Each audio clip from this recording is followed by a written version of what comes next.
Welcome to the Economic Times Power Talks. News, analysis, and opinion on constructive policy level solutions to the challenges facing the Indian power sector. The Economic Times Power Talks is presented by GE. Thank you for joining us. Please extend a warm welcome to our eminent panel.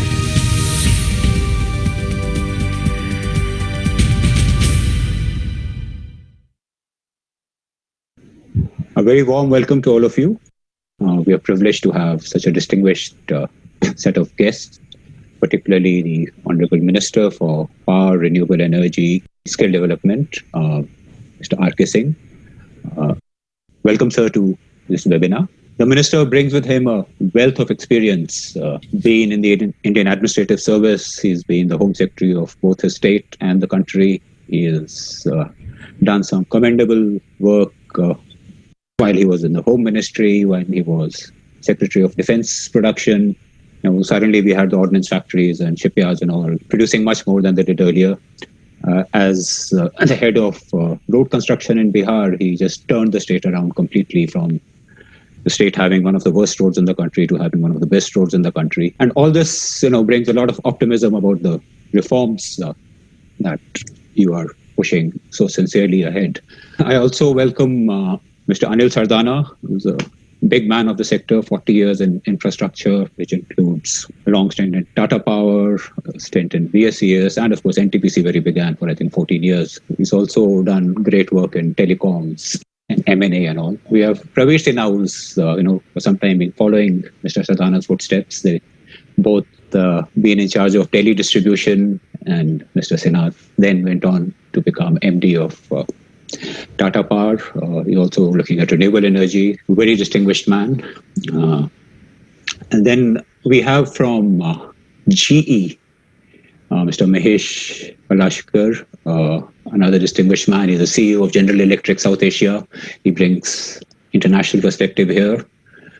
He's on the board of directors of US-India Business Council, member of the executive leadership board of US-India Strategic Partnership Forum. And in his most recent role before this, he led GE's onshore wind business for Asia-Pacific region, including Greater China, Japan, and other countries since October 2014.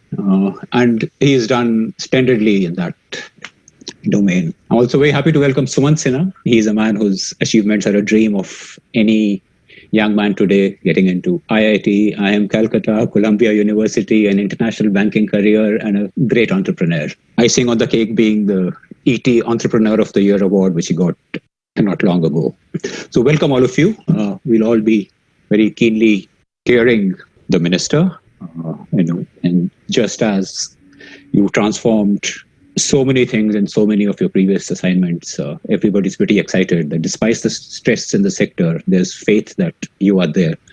So I welcome you to give your chief guest address, and may the panelists join me in applauding him. And hello. Thank you, Himanshu. Mr. Ganguly, Pravesh Sinha, Mr. Sardana, Sumant, Mr. Palashkar, friends.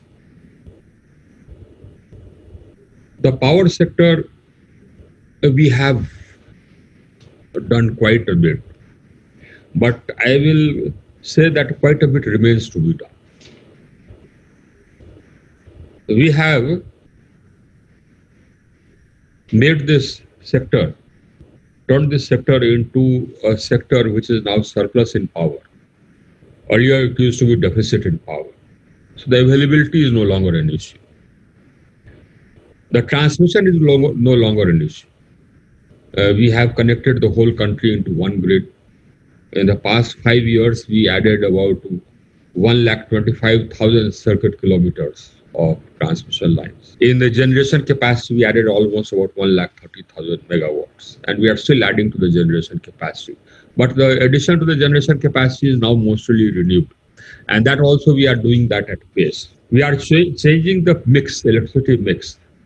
And we had promised in COP21 in Paris that by 2030, 40% of our generation capacity will be from non-fossil fuel sources. So we are already at about 38.5%. And by 2030, about 60% of our generation capacity will be from non-fossil fuel sources. We are the fastest growing country insofar as rate of growth of renewable energy capacity is concerned. No country is adding renewable capacity at a faster pace than we are. And our systems are good, so we have investment from all over the world. Almost every fund in the world is invested in our renewable energy sector. And every bid which we come out with is well contested. And this process will continue. We have connected every village, we have connected every hamlet, we have connected every home. So the basic problems of access we have solved. There was a problem of weaknesses in the distribution system that also we have addressed substantially through the Deen Dayal Gram Jyoti Yojana and the IPDS. We have added more than 1,200. We have added or expanded more than 1,200 power substations, and the few lakh circuit kilometers of HC lines, LT lines. We have provided money to the distribution companies to strengthen their distribution systems, and that distribution system strengthening has happened by and large. Now, the basic problem which has been coming over right since inception is one problem which remains. And that problem is regarding the viability of the distribution company. And this is a problem which is, a key. We need to sort this out if we want our sector to continue to remain viable. The problems in the sector arise out of the structure per se. You see, the 2003 Act did away with boards and corporatized the sector with the hope and faith that corporatization will, make these discoms at an arm's length from the state government, and regulators were put in place so that the politics does not infringe into management. Somehow or the other, that arm's length has not happened. Where the discoms are government owned, and they are mostly government owned. The arm's length happens when you privatize it. So that's why, whenever you privatize a discom, you find, barring one or two exceptions, you will find that by and large the discoms turn around and they start making a profit just because they are moved to an arm's length. What happens is that you have a regulatory system, but that regulatory system also does not seem to have succeeded very well. See, what happens is that somehow or the other, the distribution sector has become politicized. And the regulators are also, I will say, they are not actually staying true to the law. So, for example, the simple logic is that the tariff must reflect the prudent costs. Now, that's given in the Act, that's given in the tariff policy. In many cases, this does not happen, and regulatory assets are created. This does not happen because the state government does not want the tariff to be increased to that level. They feel that it will not be politically prudent to raise the tariffs to that extent. So what happens is that the regulators listen to the state government's, sort of request and fix tariffs which are not reflective of costs. And they create something called a regulatory asset, which means nothing. So you have tariffs not reflective of costs. You have tariffs not being revised every year. Now, in all this, there has been some improvement, I must tell you, but some states are still laggard. For example, in Tamil Nadu, the tariffs have not been revised after 2017. Imagine, for 3 years. Some states, they have not revised tariffs after 2018. And some states are at 2019. Many states have revised their tariffs up to 2020. But the good news is that the number of regulators who have not revised tariffs and brought it up to date is now very small. So I will say that it will be not more than 4 or 5 regulators in the whole country who have not brought the tariff up. But by and large, there has been an improvement. That was one part of it. But the basic fundamental thing, of course, is that the precept that the tariff must reflect the costs is also undermined by the system of subsidies which we have put in place. So the Act says that the subsidy, if the state government decides to give subsidy to any category of consumers. They are within their rights to do so. It's an elected government. But the money involved in deferring the cost of subsidy, that has to be deposited with the DISCOM in advance. Or that does not happen. And there is actually a shortfall in making subsidy available. The fault lies on both sides. One part of the fault lies, of course, on part of the DISCOMs, because they don't have energy accounts. So they are not able to give a true and faithful account to the state governments as to the quantum of power which has gone to these subsidized sectors. So they make an estimate as to what is the subsidy should be paid to them. And the state government contests that estimate and pays whatever it is able to pay. That's it. So by and large, both parties are left unhappy. But what happens is that the DISCOMs get shortchanged because they are in a weaker position. And that happens because the law is not being implemented. So you don't have energy accounts. These are the basic fundamental principles. And then, of course, there's the inefficiencies. Inefficiencies in metering, billing, and collection, and in theft. By and large, if you see 18-19, for which we have audited figures, the AT&C losses were about 23%. And if you reduce the AT&C losses to, let us say, 6 to 8%, which is the technical, so you have technical losses of 6 to 8%, these are system losses. If you reduce it by 15-17%, then all the DISCOMs will turn around and start making a profit. That is the key. The key is that. Now, so we have put in place reforms with two key objectives. One major objective is to align the interests of the state government along with the interests of the consumers and the system, and the larger benefit of the system. And so that the state government also has a stake in making sure that the DISCOMs become viable. That is one major objective. If we succeed in doing that, then we would have succeeded. The other, of course, is to make sure that the DISCOMs are not able to continue making these losses and still function. So they have been able to function without any let or hindrance, even while making these losses, because these losses have been financed. Now, these losses have been financed by PFC and REC. They approach PFC and REC for loans, get loans, and use those loans to finance the losses. That is one. And the second is that they use enforced credit from the generator to finance their losses. So, at any point of time, the bills outstanding to generators would be in the region of 85 to 90,000 crores. So that is how they would finance their losses. Now, I have stopped both these. Basically, what I have put in place is that I have put in place a system of letter of credit. So no power will flow and no power flows without a letter of credit being given. So by and large, the problem of GENCO's dues is now history. So they cannot use that route to finance their losses. And this I'm signing in the amendment to the Act also, so that I make it permanent forever. I put this system in place through orders issued under our provisions which permit us to issue orders. But I'm putting this in the Act as well, so that this becomes something which will last forever. And this will never happen that somebody can draw power without making payment for it.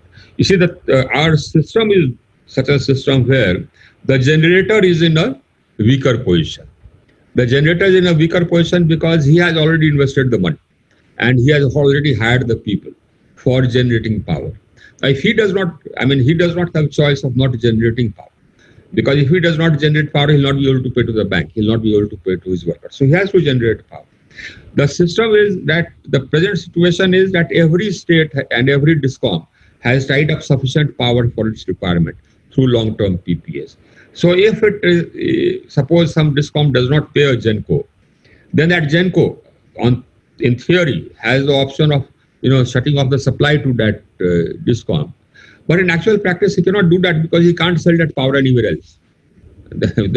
Because every DISCOM has tied up the power for its requirements. So it does not have any surplus requirement. So GENCO who says that, okay, fine, I'll regulate supply to a particular DISCOM or stop supply to a particular DISCOM, will have to shut down his plant because he can't sell anywhere else. There's no other DISCOM which is in the market. The idea is, you see, this long-term PPA is a boon and a curse. A boon in the sense that, it enables it has enabled investment, and the banks are willing to lend on the basis of the PPAs. That is a boon. The curse is that because you have so many long-term PPAs, therefore you don't have a functioning market. Your market size is very small, though it is growing. And the tendency to sign long-term PPAs is now going down. So gradually more and more people will gain confidence in the market and gain confidence that they will be able to survive on the basis of the market. And then what will happen is that then the GenCos will have an opportunity to cut off supply if they are not paid, and then sell it in the market, because the DISCOMs will also be buying from the market. So then there will be a level playing field. So gradually we need to go there, and I think the direction has already started. We have strengthened the market, and this is the reason for us strengthening the market. We have come out with a real-time market. We already had a day-ahead or term-ahead market. Now we have come out with a real-time market, and the quantum of power which is traded on the market has gone up manifold. It will go up, more. The problem, of course, is that investments by the bankers, even without the PPA. The bankers will need to feel confident that, yes, I can lend to a company which is setting up a power plant. Now, of course, it will be in the renewable sector, and mostly maybe in the thermal sector as well, depending on the requirements, but that will take some time. But renewable energy, yes. But I don't see the bankers having had this change of heart as yet. But basically, this reform we have put in place, the LC system makes sure that the DISCOMs have to pay for the power which they consume. And the competitive market is expanding, so that enables the surplus power which GenCos have to sell in the market. But it's a very competitive market. The prices in the RTM have gone down to almost 2 rupees per unit. Now, apart from this, we have also revised the prudential norms of the Power Finance Corporation and the REC and made them more stringent. So now if a DISCOM is making losses, it will not be able to borrow from the PFC and REC. We have made an exception for the liquidity infusion scheme, which happened because of COVID. But apart from the liquidity infusion scheme, now they won't be able to borrow from the PFC or REC if they are making losses, unless they draw up a trajectory for loss reduction, get their state government's signature on that trajectory, and also on the steps which they will take to ensure that the losses are reduced, and thereafter file it with the central government, which accepts it. And they'll have to adhere to that loss reduction trajectory, otherwise the loans which will be given will be recalled. So now the DISCOMs do not have any avenue for financing their losses. That is something which we have ensured. They can't finance it by the supplier's credit, that is the GenCo's credit, and they can't finance it by borrowing from PFC and REC. So they'll have to perforce become viable, or they'll have to put their consumers through load shedding. That is the option which the state governments have. So the state governments will start having to wake up to the need to make their systems more viable. Then the other thing which we are doing is that right now, up till now, we used to infuse funds for strengthening the system without any conditionalities. The conditionalities were there, but they were not followed. The conditionalities would be that, okay, if you reduce your losses, we'll convert your loans into grants, etc., etc. So if the scheme is 60% grant and 30% loan, if you reduce your losses, we'll reduce that 30% loan, out of that 15% will be converted to grant, etc. But nobody bothered. So I have struck the Deen Dayal Gram Jyoti Yojana and IPDS and come out with a new scheme, which is the Ministry of Finance, where I have said that any money at all from Government of India for improving or strengthening your system will be available. Only if you lay down a trajectory of loss reduction, again, the same drill. Get your state government signature on it, commitment on it, and the steps which you will take, get your state government's commitment on it for loss reduction, and follow that trajectory of loss reduction. Otherwise, we will recall whatever money we are giving you, and we'll give you the money only if you file that trajectory with us along with the steps which you are taking, and we'll release the funds accordingly. So that also I'm putting in place, all the states have been sensitized that this is what is going to happen. And by and large, the states are ready for it. There has been loss reduction gradually. I mean, in 1819, the losses came down to about 22 point some percent. And before that, in 1718, there were that was about almost about 24%, 23 point some percent, almost 24%. Before that was there. So the losses are coming down. But the surprising thing is the sheer lack of efficiency, which is causing these losses. As I said, you take the AT&C losses and minus the losses which are system losses. If you make sure that your collection efficiency goes up to, let's say, about today the national average is 93.4%. Some states are at 67, 68%, and some states are at 80% of collection efficiency, whereas some states are at about 99%. If the states or the DISCOMs, number one, let's begin with the billing efficiency. The national average of billing efficiency is 84 point something, some percent. And some states billing efficiency is 69%, 67%, 80%. Now, if and for some states, the billing efficiency is about 91%, 90%, 91%. Now, if you bring your billing efficiency to, let's say, 90%, and your collection efficiency to 95, 96, 98%, then you don't make losses. No, none of the DISCOMs make losses if they are just able to do this. So that's why we are pressing again and again and again, and we have put this in the scheme for switching over to a prepaid system. Now, the prepaid system, what that does is that it empowers everybody. It does away with the problem of the manual meter reading, which is very defective. Let me tell you, the DISCOMs just don't have meter readers because they have not been making appointments when retirements took place. So they depend upon outsourced staff, and the quality of outsourced staff and the contractors is very poor. So the meter reading does not happen. I'm seeing this because I have a constituency which I nurse. I contest elections from there. So I go around. So I'm seeing this. And my constituency is better served than most other constituencies in Bihar. But this is a fact. So the meter reading does not happen for, except once in 2 months or 3 months or whatever. People do table reading, inflate the bills. So you do away with the manual interface in meter reading. You do away with the manual interface in printing out a bill and serving it. It is not happening in the rural areas. Even in the suburban areas, it's not happening. It's only happening in metropolises that you are able to serve the bill every month. It doesn't happen in the rural areas. So you do away with the human interface there, and you do away with the human interface in people having to come to an office and deposit money. Going for a prepaid system, it empowers the consumer because it enables him to pay in as many installments as he wants. If he wants, he can recharge his meter for 50 rupees every day or whatever. It empowers the poor consumer because he can pay every 2 days or the recharge his meter every 2-3 days. It empowers the DISCOM because it does not have to bear the carrying cost, and it does not have to bear the cost of collection, metering, billing, and collection. Those costs are done away with. And of course, it brings down because of this, it also brings down the tariff. Because the carrying cost is done away with, the working capital requirements are reduced drastically, and your collection costs are gone. So the price per unit also comes down. So this is again something which we are doing. And by and large, we have created a system whereby now the DISCOMs have no other option.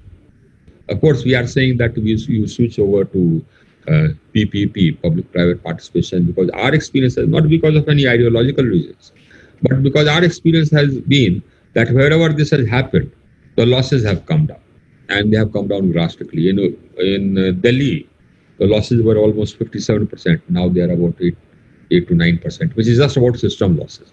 I mean, the system losses would be about 6 to 7% if your system is good, and otherwise it will be near 8%. So if you are at 9%, that means there's very little theft, and you are able to bill whatever you supply, except the system losses, and you are able to collect whatever you bill. This is the key. And of course, the tariff has to be cost reflective, so it has to be revised. So this is what we have put in place. We also have, there are other aspects as well, and that is the other aspect is cross subsidy. Now the tariff policy says that the cross subsidy, this is to 2016 tariff policy, that the cross subsidy should be brought down to 20%. Now I have got it analyzed, and I am happy to see that in fact most states the cross subsidy is around that level, but some states the cross subsidies are very high, and a very high cross subsidy means that the industry becomes uncompetitive. If you are supplying electricity to the industry at 8 rupees and 9 rupees per unit, how can you expect Make in India to happen? And how can you expect this our industry to be competitive? So we have again provided trajectory in the revised tariff policy, which is awaiting approval from the cabinet. The problem, of course, is that all the states are opposing it. So if the cross subsidy comes down, right now what happens is that they subsidize the whosoever they want to subsidize at your cost, at the cost of other consumers. The philosophy should be that if a state government wants to subsidize any category of consumers, let them give the subsidy upfront from their budget, and not force other consumers to subsidize some other consumers. That's unethical, entirely unethical, and that's what the law says as well. So this is something which we have been sticking to. It is a sticking point. Every state is opposing. That is one. The other thing is, of course, the open access. I believe that it's there this is nothing new. It's enshrined in the law, and the law was passed in 2003, which says that open access for consumers of 1 megawatt will be almost a matter of right. Now, most regulators don't do that because the regulators are appointed by the state government. And so the state government does not, or the DISCOM does not want this to happen. So most regulators put hurdles in the way of grant of open access. You apply for open access, it will be pending for a year, 2 years, 3 years, or whatever. And then the surcharge and the additional surcharges will be heavy. So I am coming out with an open access set of rules, in which we are laying down the timelines for grant of open access, so that the DISCOM gets some competition. The ideal, of course, is what Mr. Ganguly said, that the consumer must have a choice, and the consumer has rights. So I have done two things about consumer rights. One is that you can't do gratuitous load setting, and the other is you can't sort of make suppose a consumer applies for connection, he must have some expectation as to in how many days he'll get that connection. Or what will be the, suppose he makes a fuse call or something, by what time it will be attended, or suppose his transformer burns down, by what time it will be replaced. So the regulators were supposed to do this. I don't know, some regulators did this, but it was never publicized. They never enforced it in any case. So we are coming out with a set of rules. I have circulated a set of rules, and everybody has appreciated it. So now we've got the comments. We are going to send it to law. And once law agrees, we are going to put in place. Those rules provide for penalties. So if you do gratuitous load shedding without any cogent reason, you'll have to pay a penalty. And that penalty will be credited to the consumers whom you have asked to suffer through load shedding. Similarly, we are laying down timelines for giving connection. For whatever service you have to give, we are laying down timelines in that. So we are going to come out with a set, rules for open access, rules for consumers and prosumers, because now consumers are becoming prosumers and they have a right to become prosumers. Everybody has a right to set up a rooftop. Why not? And so we are providing for rights of prosumers also in that. The cost of power. And then, of course, 24/7 supply, I think, is a must. And gradually, I think we will have to sort of again bite the bullet. You see, when this started, there was a huge agitation that when we started this question of multiple supply licenses, huge agitation. You see, there's a vested interest here. The vested interest is all those people who are working in the government DISCOMs, whose jobs are permanent and safe, and therefore who keep getting paid even when they don't work, and even when the losses of their concerned DISCOMs 30%, 40%. Now, they don't want any sort of competition. Basically, whenever there is any whiff of any competition or privatization or whatever, they agitate. They don't realize that, this can't go on for very long, and there will come a time when the DISCOM will close down because it just doesn't have the money to run. And then they'll be without a job altogether. So I think we'll have to communicate with them, but we'll have to have a system. I think it's the right of the consumer to have a choice. Say that I don't like your service, I think I'll try him. His service may be better. I think that is absolutely necessary. The cost of power is another issue. Now that cost of power is again something which we have to address and which we have addressed. We have put in place a system of merit order, we call it, merit order dispatch, so that the cheapest power is dispatched first. Now this has already brought down the power cost by almost about 1,200 crores a year.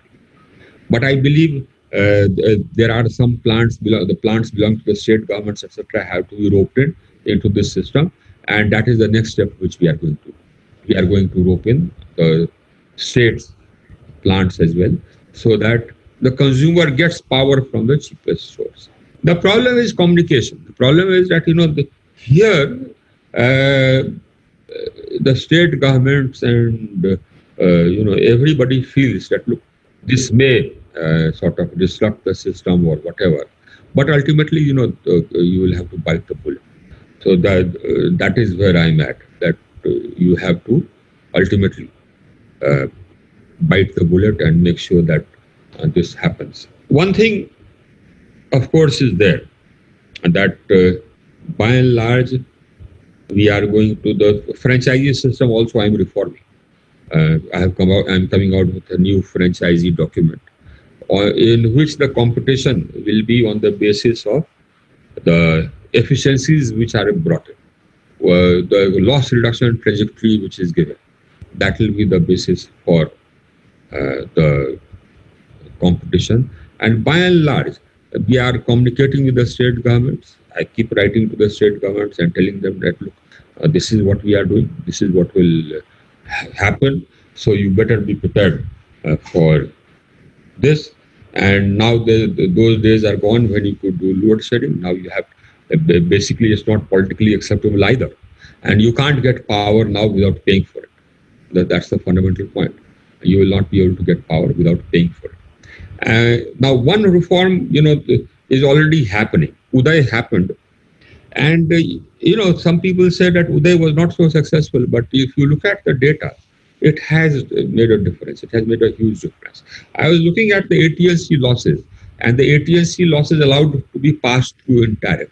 And I find that the AT&C losses allowed to be passed through in tariff is actually in accordance with the Uday trajectory. So the consumers are benefiting, and they do not have to suffer the burden of the entire burden of inefficiencies of the DISCOMs being passed on to them. That is unfair.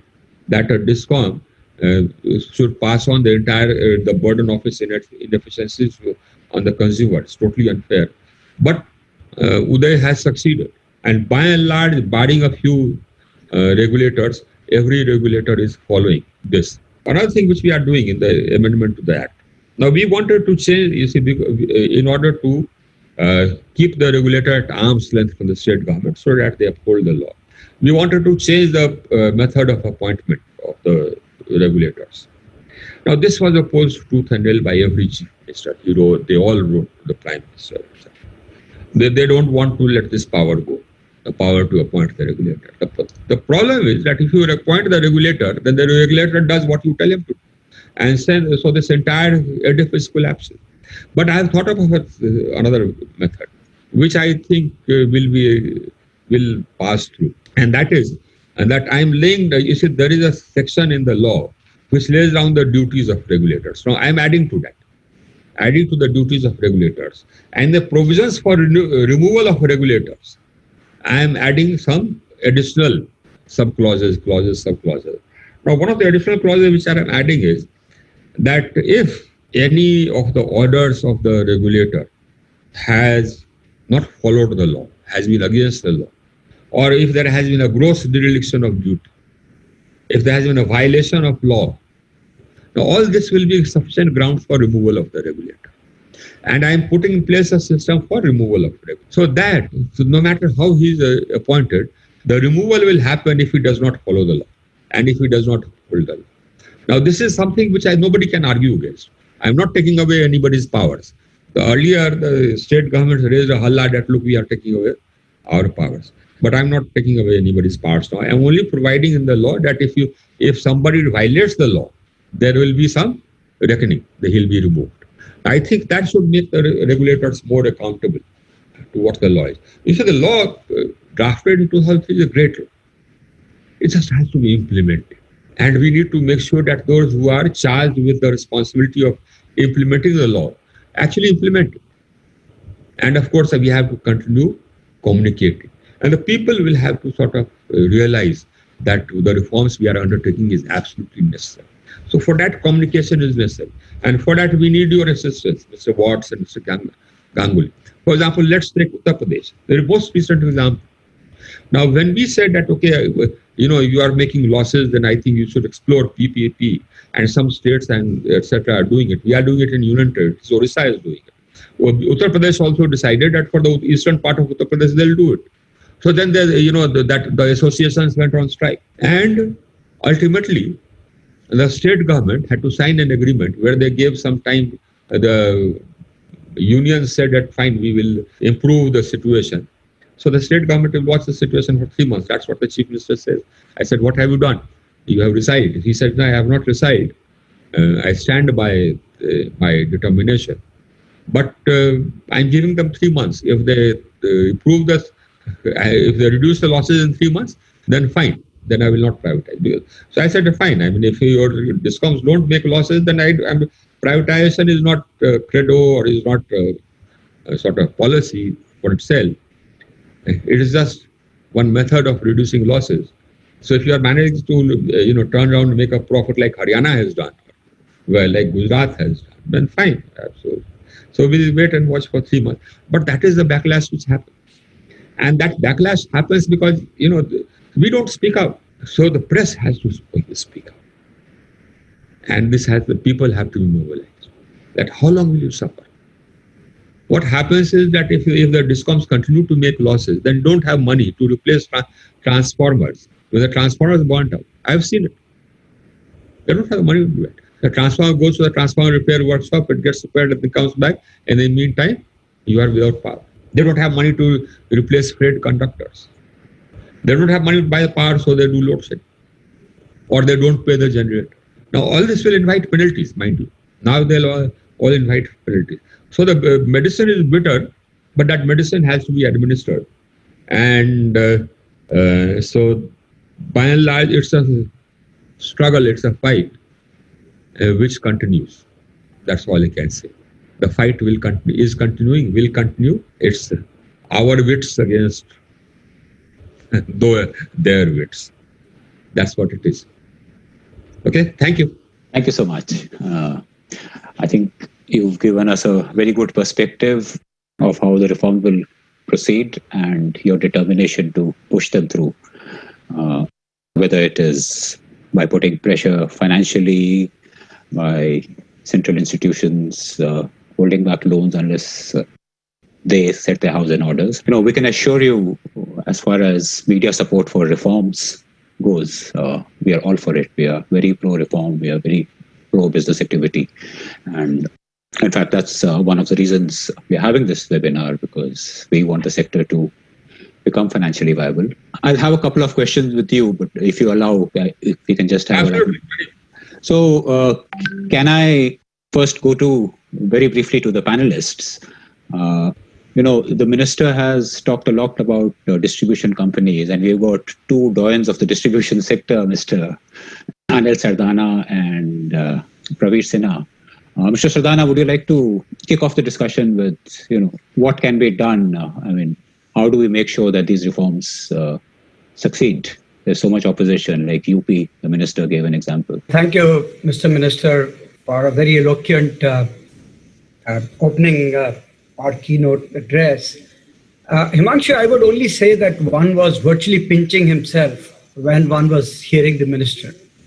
He's talking the language that several of us who've spent 40 plus years in the sector have been demanding, that the last mile merchandise seller has got to become liquid, has got to become efficient, because that's how the value chain will then survive. Otherwise, the value chain is going to be absolutely in risk all the time. And as he rightly said, when I landed in Delhi in 2002, Mr. Minister, I was one of the founding CEOs of one of the DISCOMs. And we got brickbats because I remember 2nd July when I was motoring around, people were saying, you came yesterday, till today, everything should have been set right. So imagine for 70 years, people had no voice, but then suddenly the voice of vested interest parties, and I used to say, the VVIP in Delhi stood for voice of vested interest parties, because those were the people who were actually floundering the entire set of 1,500 crores that was going into people's pocket, because they were not billing and they were not collecting. But otherwise, the power was being sold. So what you said is bang on. And sir, I for one would just want to add one point to what you said in terms of the fact that we need to create demand. And you very rightly said that, people have no right to load shed, etc. So, we could look at the point where we could come out and say all official industrial township. And I did this out of an experiment, which I'm talking about, not in Delhi, where within first 6 months in an area, we said we will give you 99.5% availability and reliable supply. And if we don't, we will fill the oil in your DG sets at our cost. But for every unit you will pay me, at that time we had calculated 35 paisa as a reliability charge. And then we told, out of this 35 paisa that you will give me reliability charge, 15 paisa will go to the staff as incentive. But you will be surprised, after 3 months, there was no load shedding in that industrial area. Because people are a great force. And so I'm just giving that as an example. So even states today can manage to do some of that. So the second part that, sir, what we could consider, we have 25% taxation and power. We could say those industries which will increase their revenues and manpower induction by say 15% compared to previous 2 years average. We will give them 10% or 15% discount in taxation, so that, they qualify for cheaper power and they add to the economic prosperity of the country. Now, these kind of points that you are making, sir, in terms of reducing the cost of power. That taxation, what is that taxation you were referring to? That's the GST that we pay in coal, because this sector, fortunately or unfortunately, is not covered under GST, plus the taxation that we pay at every step. So, today that's 20 to 25%, and that's very high. So we can, out of that, at least share half, so that the states don't feel bothered that, that we are trying to skim away their money. But it can certainly incentivize our industry to say, add more jobs, add more revenues, so that, sector becomes incentivized. So just 2 thoughts to abet to what you said about distribution reform. Thank you, but we really wish you were there much before, because the country needed this completely. The minister also mentioned energy mix. Now, that's a very important issue, particularly with the rapid growth in renewables. Mahesh, would you like to add to this point? Honorable Minister, thanks. I think the wide-ranging approach that you mentioned on DISCOMs is extremely heartening. Fortunately, Honorable Minister, we are across various fuel sources in the energy mix, but we will be very transparent with you. One of the issues, the one that you described about DISCOMs, is the biggest one. If today you are in the senior-most global leadership in GE, that they worry about. Fortunately, we have very strong technology, Honorable Minister. We have been here for more than 100 years, and we have great relationships with our dear customers like Sumant and Anil and Pravir here. But one thing that they worry the most about is, Mahesh, if we perform the projects, if we deliver everything properly, legitimately, but if you have a large chunk of money that the states or some of the national generation companies, we being the equipment company, if you don't get cash collected, then that's absolutely, killing for the enterprise. So I think your reforms are so forward-looking and we appreciate them. One comment on the energy mix, and if I may make just one small comment, I think the PFC REC 90,000 crores has started getting acted, and I think states have signed up. We would just request your kind push and from your ministry, Honorable Minister, because the monies have to flow through the food chain, and we are much lower in the food chain as equipment company. And the visibility on that, and we getting finally paid, because we still want to honor the MSME. We have been paying them throughout the 6-7 months. That's one request we would leave with you, sir. I will change it.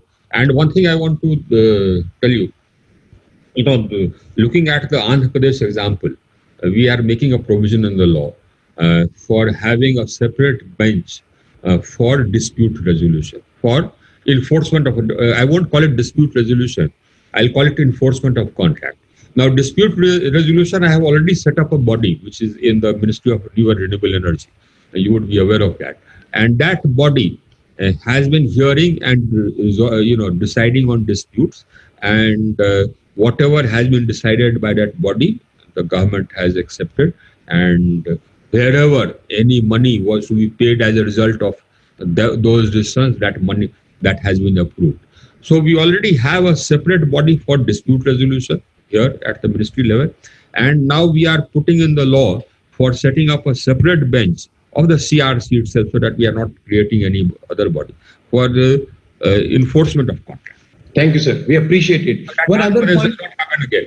Incidentally, the Chief Minister of Andhra Pradesh and the people from Andhra Pradesh will be coming and seeing me just now. The Chief Minister of Andhra Pradesh has let it be known that by and large he will be willing to abide by whatever decision the court gives.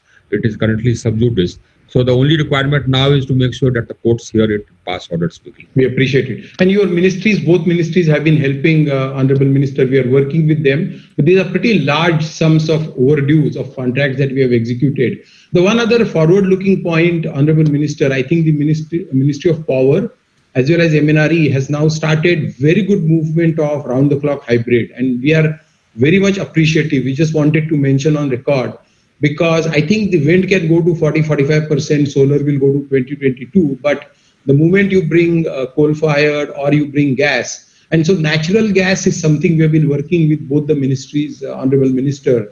But from a policy perspective, if that is something that you would encourage, because then the plant utilization factors would go pretty high. We have stranded assets, and the gas prices are ridiculously low as of now. That's one comment we wanted to bring up to you, sir. Okay, I'll consider it. You see, this we had thought about. We have a 5,000 bid which is out, and this is for round-the-clock power with 49% thermal and 51% renewable, so that power is dispatchable, round-the-clock power is available. We thought of adding gas, but then it was pointed out that gas also we import, and so it will again be dependency on some other country. And the prices are very volatile. So this time we have not done so, but in the next bid we may probably open it up. I will keep that in mind. The only thing, of course, in fact, we can make it source neutral, that you want to balance it, you balance it anyway. Absolutely, because there is, some states can do hydro, some can do gas, some can do coal. Yeah. So that would be very forward-looking and helpful. That's what will come out. A source neutral balancing. But basically, my concept is this, that I don't feel that it is reasonable to ask the states to accept renewable energy, which is intermittent, without adding some storage or balancing. Because then in that case, if they buy 1,000 megawatts of renewable energy, they have to keep 1,000 megawatts of thermal energy also on the standby to replace this when the sun sets or when the wind does not blow. So the DISCOM has to spend twice the amount, just to build up their quota or meet the quota of renewable energy. So I've told the ministry that now future bids should be such that if a state buys, let's say, 1,000 megawatts of renewable energy, let it be balanced with something so that he does not have to buy an equal quantity of thermal energy to replace this energy when the sun sets or the wind does not blow. So the future bids will be for dispatchable power. Thank you, Honorable Minister. Talking of renewable energy and DISCOMs, I think Sumant Sinha is uniquely positioned to talk about this a bit. He's had his brush with a few DISCOMs, and you are number one in renewable energy. Yes, Sumant, tell me. Yes, sir. Thank you so much for that, for your remarks. I think it's really heartening to know that you're looking at the whole distribution sector with so much seriousness, and you've obviously gone into a lot of detail, and you've had a lot of conversations with the states. So it's heartening to see that you're trying to find the solution to the nub of the problem of the Indian power sector, which, as we all know, is the distribution side. And there are so many consequences that spring from that.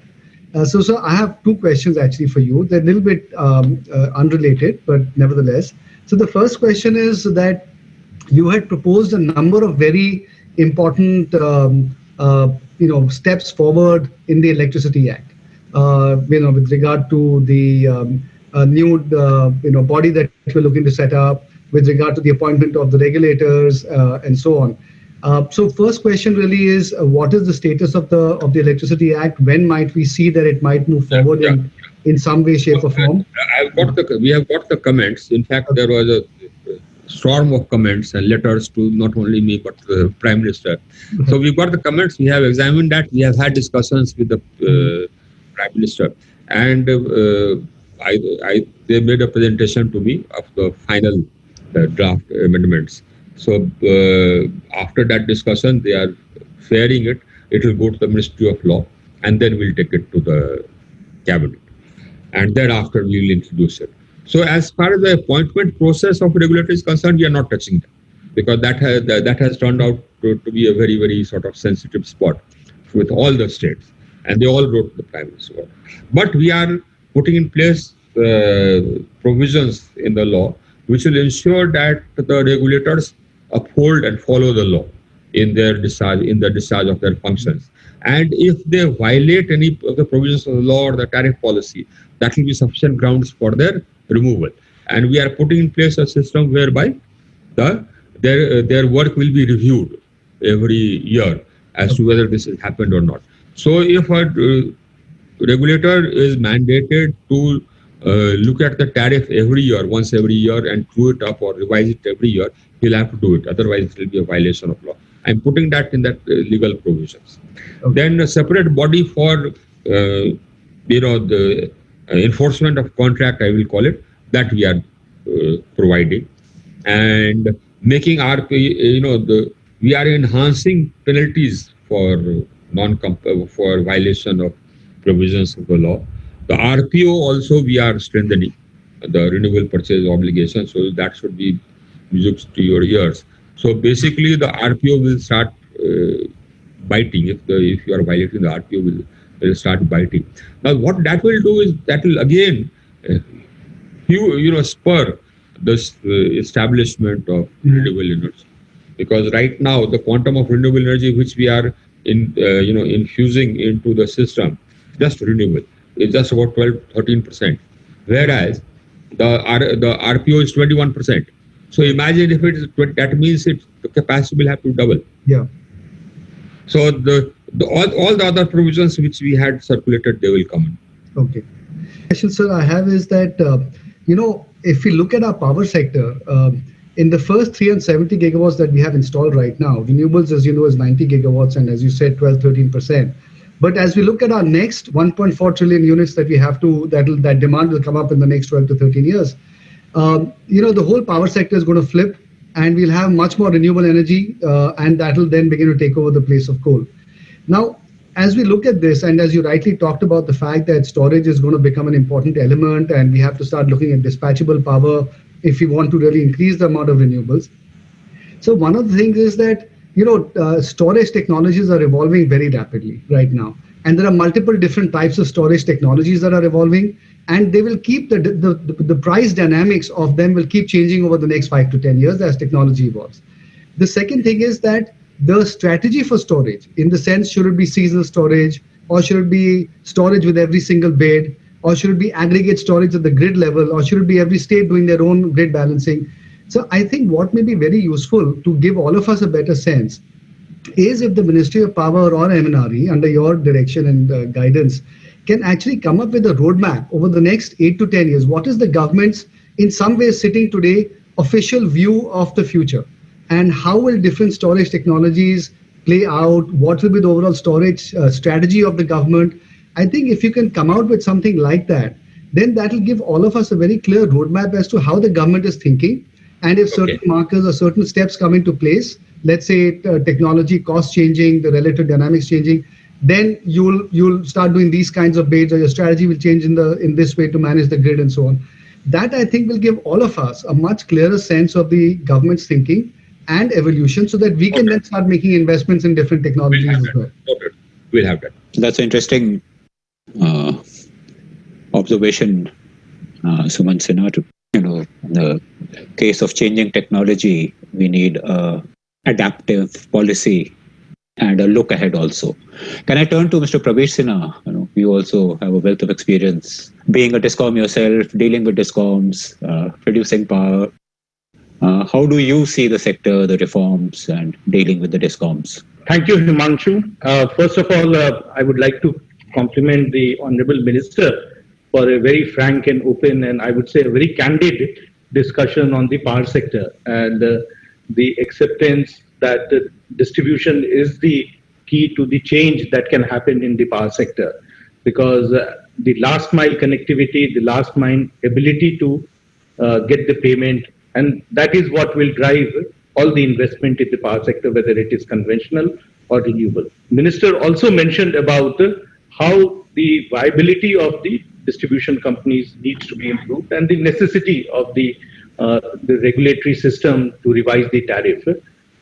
Minister, you had also mentioned, and to Suman's question, that the policy, the Electricity Act amendment has to come. The tariff policy also has been in discussion for quite some time. And if some of those aspects which are covered, of course, some of them are now coming as rules, which is a very, very welcome step, whether it is relating to the consumer or must-run status, or it is relating to change in law. But it would be good if some of these are comprehensively covered in the tariff policy, and both the tariff policy and the Electricity Act amendment comes, because that's the real precursor to the big change that will happen. Because when we talk of the reforms and the distribution companies, it's not only just the smart metering, but also making a smart grid, and how time of the day metering can be done, and how optimized usage of energy can take place, rather than just creating capacity additions.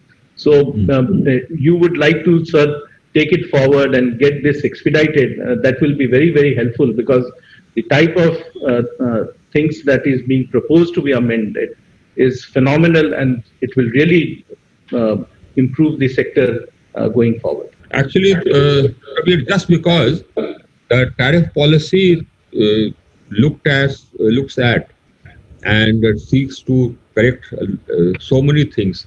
That is why you have this, sort of care in the cabinet before they pass it. So a group of ministers was set up. Then we made presentations to that group, and by and large, we were able to convince the group of ministers. Now it is with the cabinet. Then there were a couple of meetings, 2-3 meetings, where again all these provisions were gone through. So when you propose changes which people see as far-reaching, they sort of want to, sort of look at it every which way before they actually adopt it. But it will get adopted. Yeah. And as far as the act also is concerned, we already had discussions with the PMO, etc. So I think by and large now we have a sort of convergence of views on what can go through and what probably should not go through, because the states are very sensitive to it. So that I already told you that basically what they are sensitive to is this appointment. So even without changing the method of appointment, and we are going to make the regulators responsible. And in fact, I think this will work, because we are also putting in place a system of reviews to see that every regulator follows the law that we are doing. Yes. So the act will also come. It will happen. And sir, the existing practice of the rules and the orders is a very welcome move. As far as rules are concerned, you see, the thing is that in the policy, that is another thing which was required to happen. In the policy, we had set deadlines for many things. So we had said that the open access will be granted in 30 days. Now that should rightly be in the rules. So that is why we are coming out with a separate set of rules for where we are laying down the timelines. Now that policy is supposed to be a guiding sort of a document.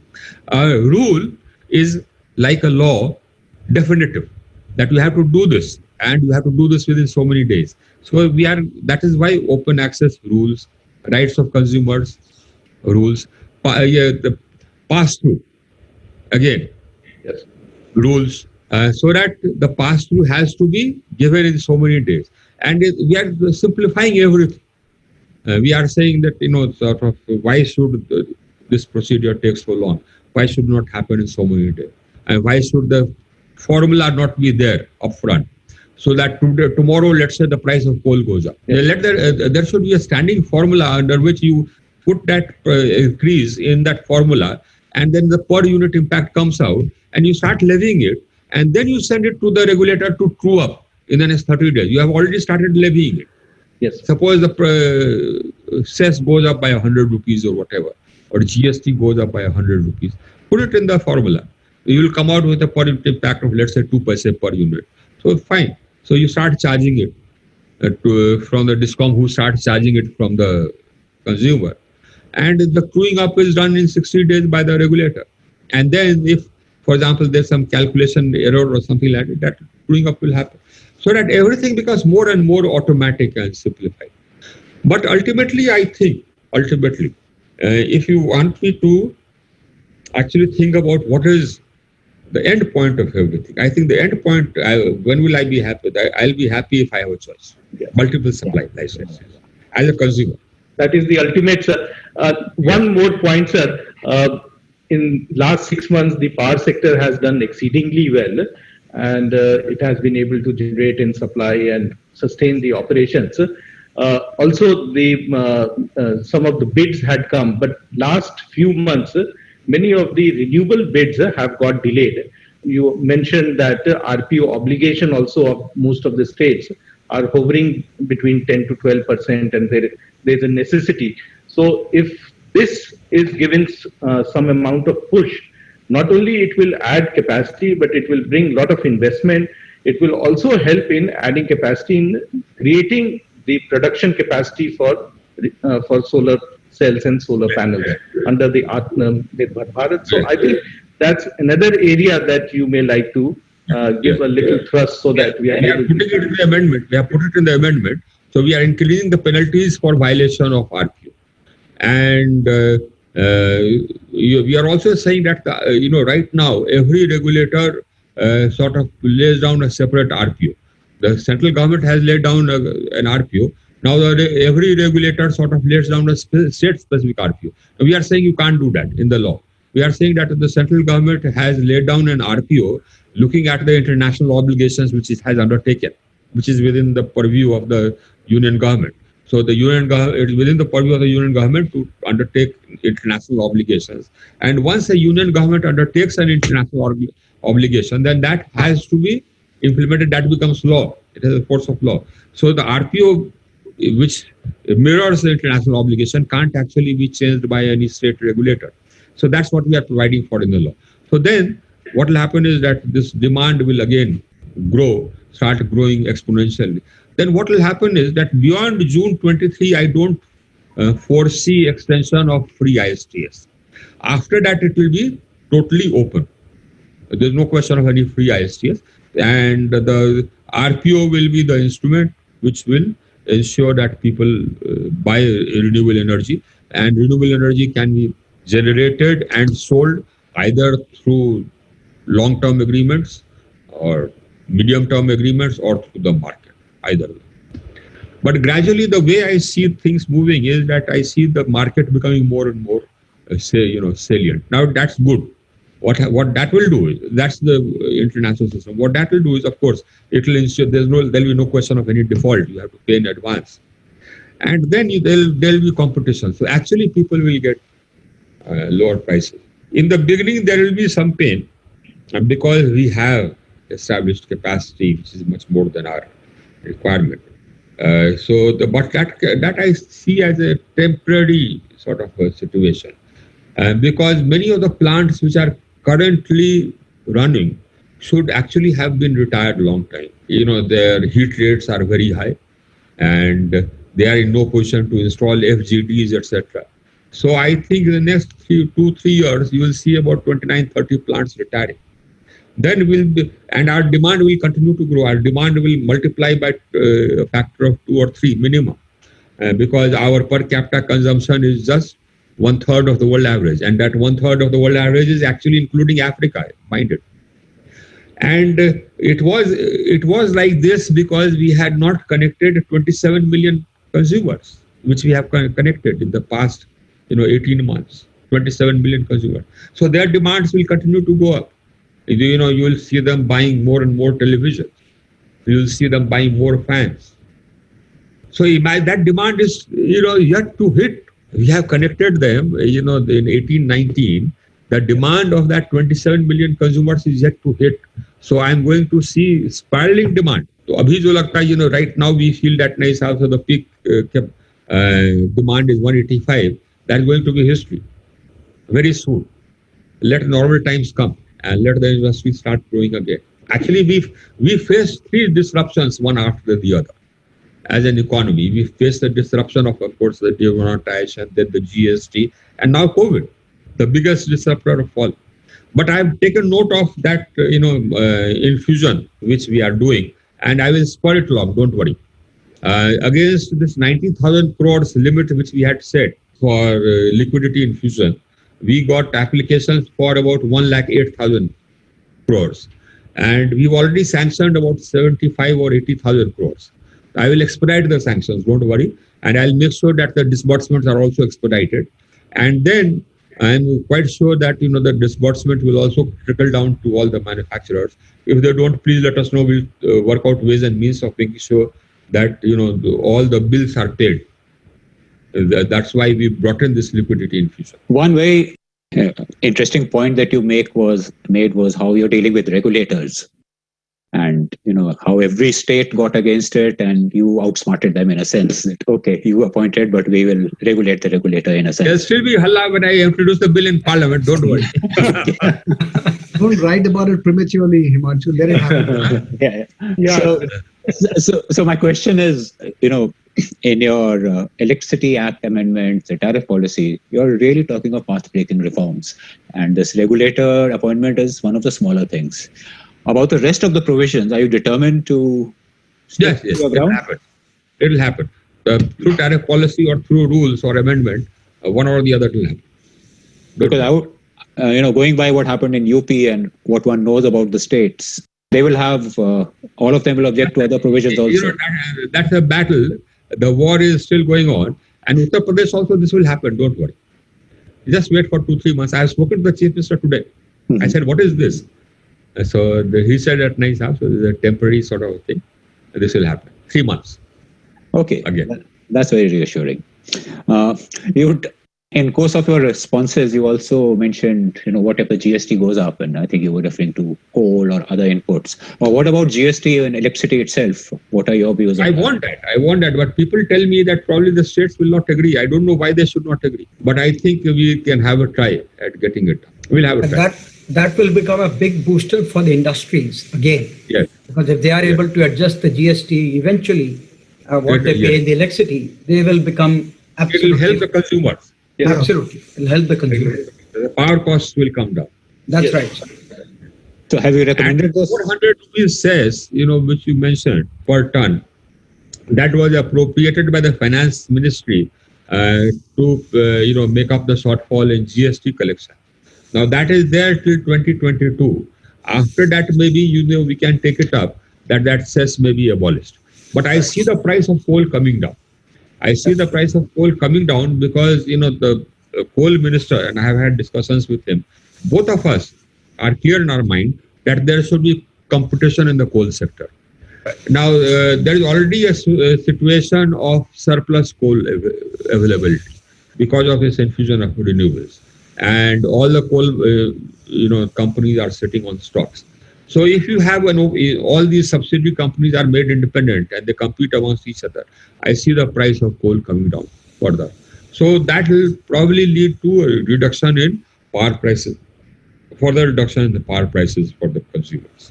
And if this thing goes away, the 400 rupees per ton GST, sorry, not GST, that 400 rupees per ton cess, then that will further bring down the price of power.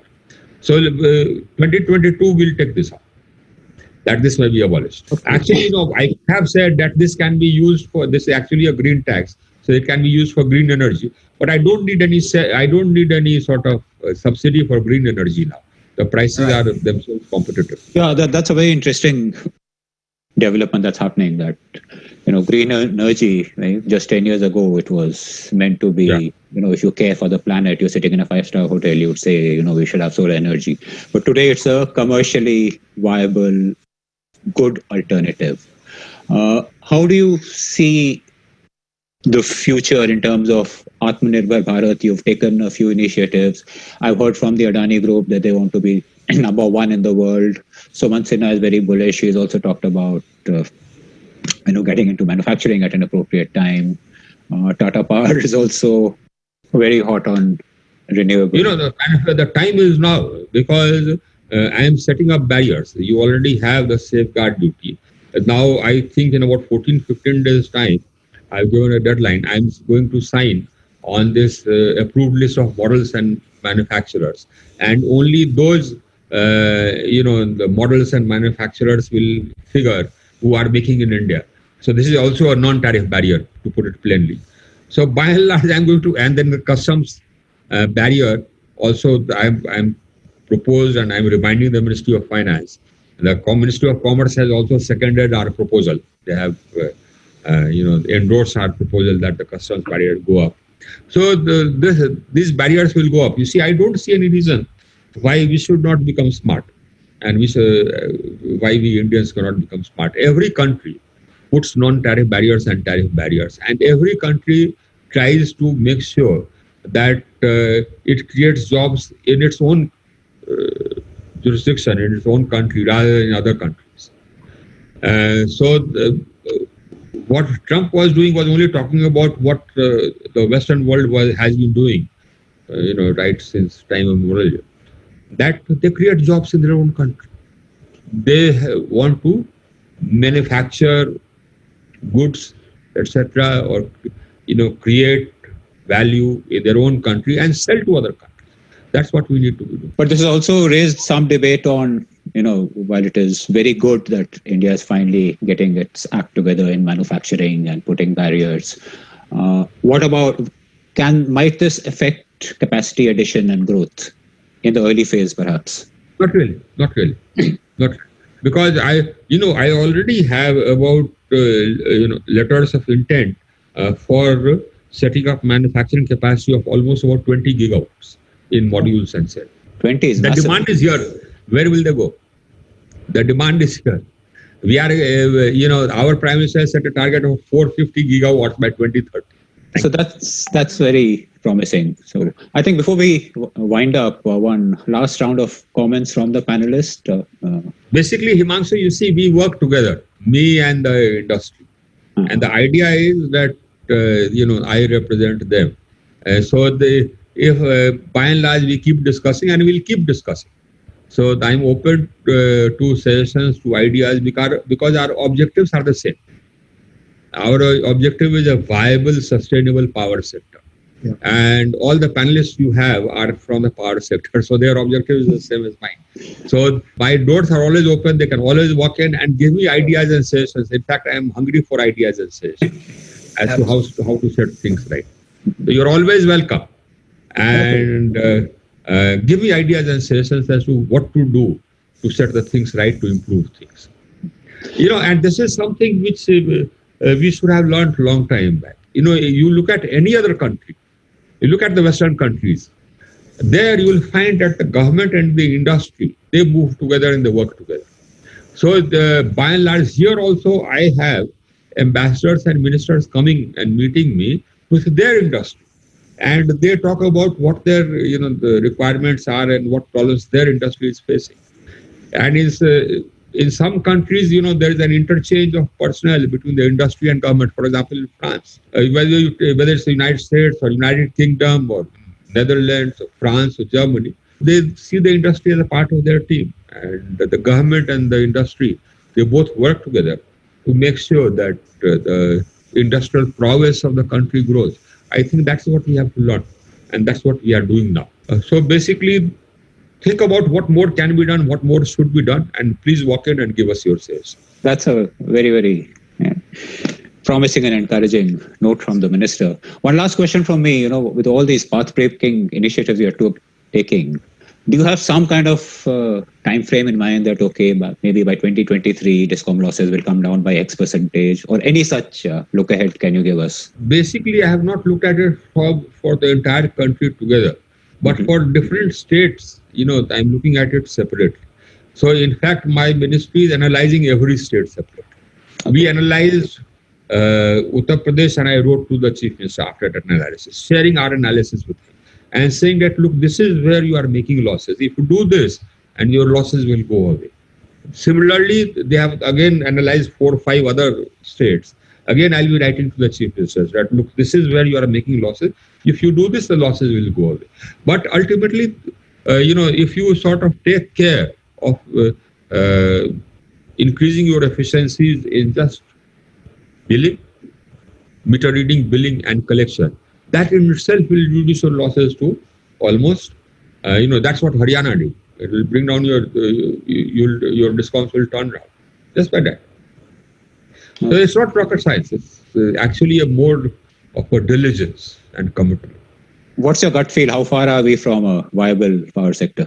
Not very far. I think 2 or 3 years we should, by and large, have every DISCOM viable in 2 or 3 years. It's a big target, but I think it is possible. That's very, very reassuring. Can I just make a quick comment? Yes, please. So far, as a country, we've, and this is my very simple analysis, is that we've always tried to meet a burgeoning demand in a sector which has always had some deficiencies of the kind that you very well talked about.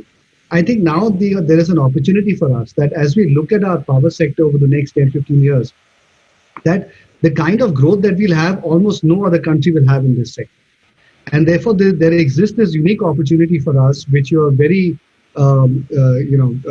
clearly working towards, which is to not just meet our own requirements, but actually use this an opportunity to really convert this into a much bigger sector where we can actually become a center of the world in a sense, both from a manufacturing standpoint as well as absolutely. And I think that's the real shift that I think you are making happen. Our big demand should become a launch pad.